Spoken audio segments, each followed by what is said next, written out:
Good morning everyone. आज हम शुरू कर रहे हैं कक्षा 10 और कक्षा 9 के लिए शब्द और पद।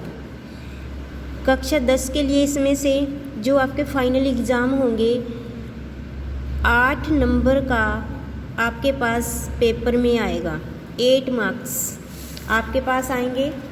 तो हमने ये जो लेसन है शब्द और पद ध्यान से करना है, ध्यान से समझना है इसको।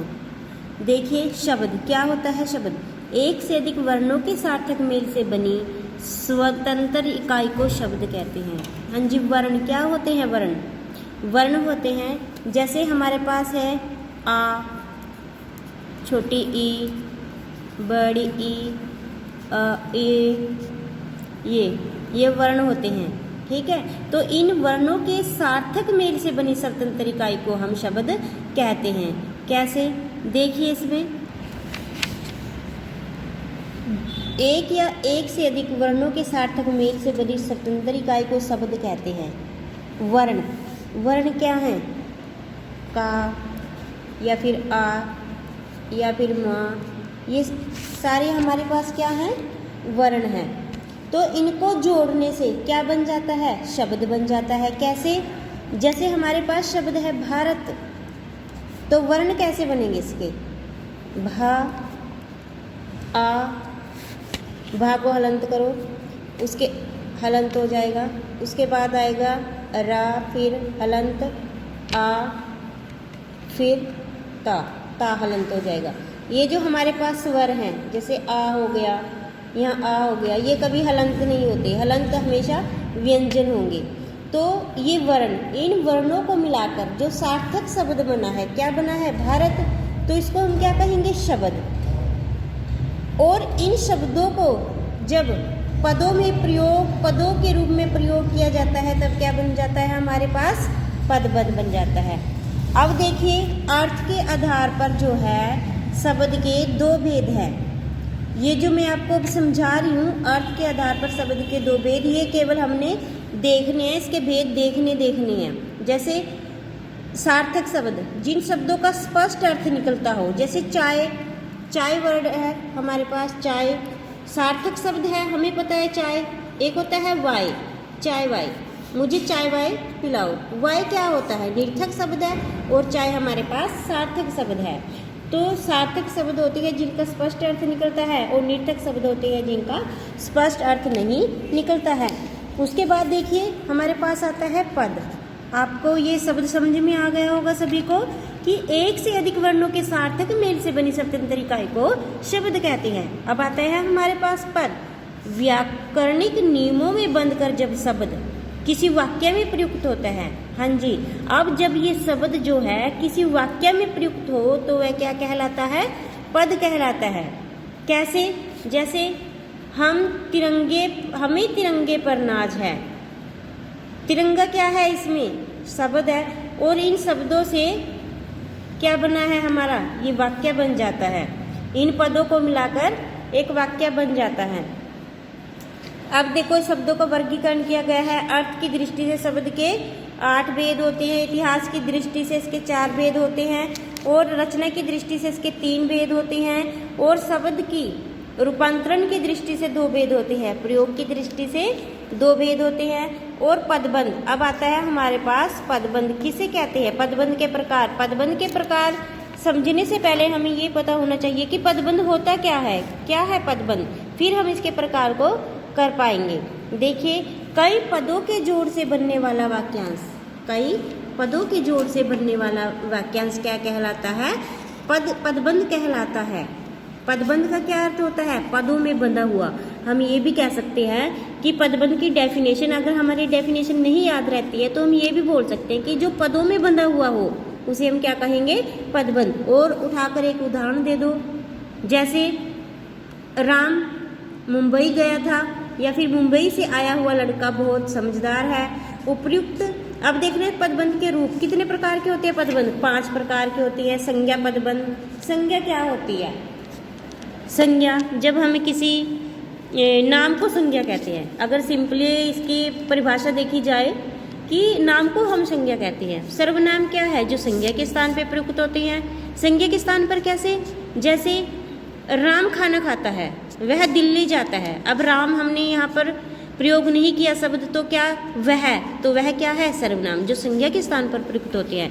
फिर हमारे पास आते हैं क्रिया पदबंध। क्रिया क्या होती है? काम को क्रिया कहते हैं। किसको कहते हैं? काम को। काम क्या है? जैसे हमारे पास क्रिया कौन कौन सी क्रिया होती है, हमें नहीं पता कि क्रिया कौन कौन सी होती है। तो बेटा आपने ये करना है, वर्ड के पीछे ना लगा कर देख लो। ना कैसे? चल, चलना, ये भी क्रिया है। खा, वह खा पी कर बड़ा हुआ, खा। खा के पीछे ना लगाएंगे खाना, पी के पीछे ना लगाएंगे पीना। तो ये शब्द क्या है? हमारे पास क्रियाएं हैं।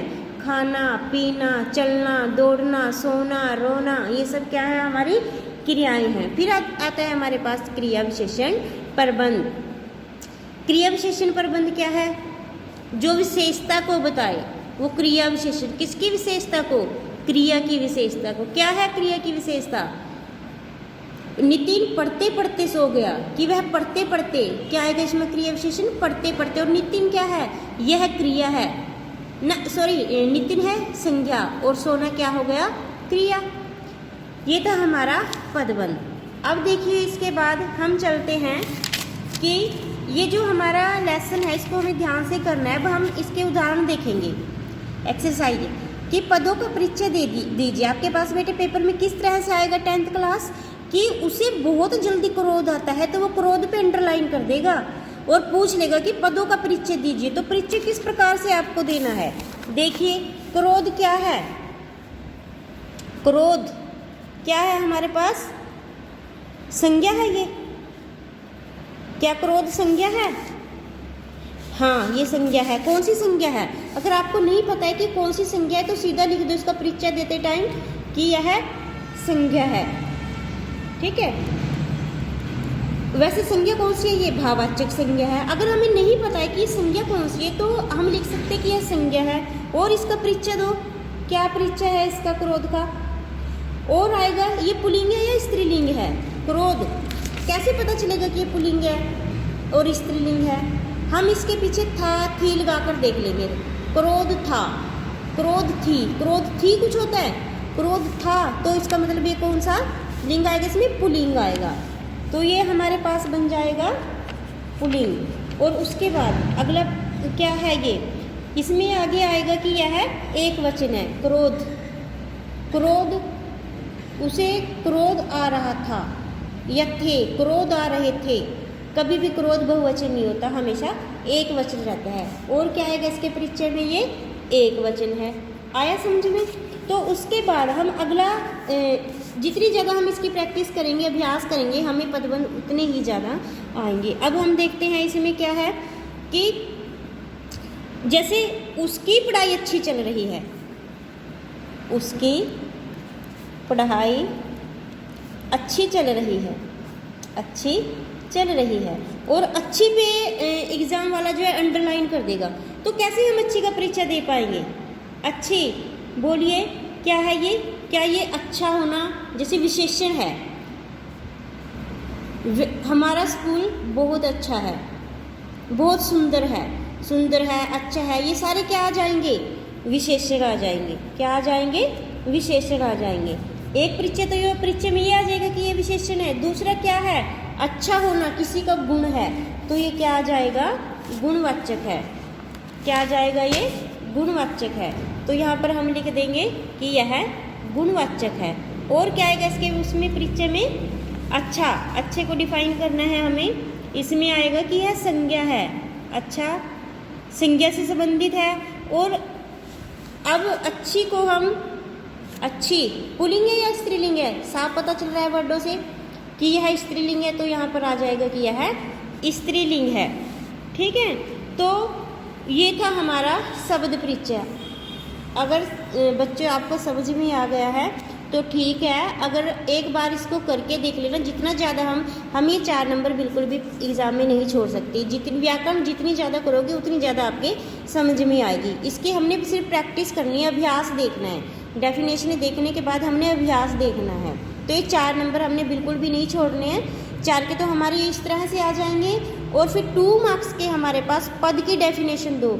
ये हर जैसे आता ही आता है पेपर में एक क्वेश्चन, हर एक सेट पे आता है, पद किसे कहते हैं या पद की परिभाषा दीजिए। ठीक है, तो आगे हम पदबंधों के प्रकार बताइए। इस तरह से भी आपके पास एग्जाम में आ सकता है, तो इस तरह से भी आ सकता है कि एक वर्ड पे अंडरलाइन देके वो पूछ लेंगे कि इसके प्रकार बताइए कि कौन सा प्रकार है। जैसे पार्क में सुंदर बच्चा खेल रहा है, खेलना पूछ लेगा कि इसके प्रकार बताइए। अब आप जानते हो खेलना, पीछे ना लगा हुआ है, मैंने बताया था किसी वर्ड के पीछे अगर ना लगा हो तो वह क्या होती है, क्रिया होती है। तो इसी आप बोल दोगे कि यह क्रिया पदबंध है। सुबह सुबह दौड़ना बहुत अच्छा लगता है, सुबह सुबह दौड़ना अच्छा लगता है, तो कौन सी क्रिया है, सुबह सुबह दौड़ना। मैंने आपको क्रिया विशेषण जो क्रिया की विशेषता बता रहा है कि सुबह सुबह दौड़ना, ठीक है, तो वह क्रिया विशेषण है। तो बेटे ये था हमारा पदबंध जो हमने किया है। अगर किसी भी बच्चे के ना समझ में आए मुझे दोबारा पूछ सकता है। धन्यवाद।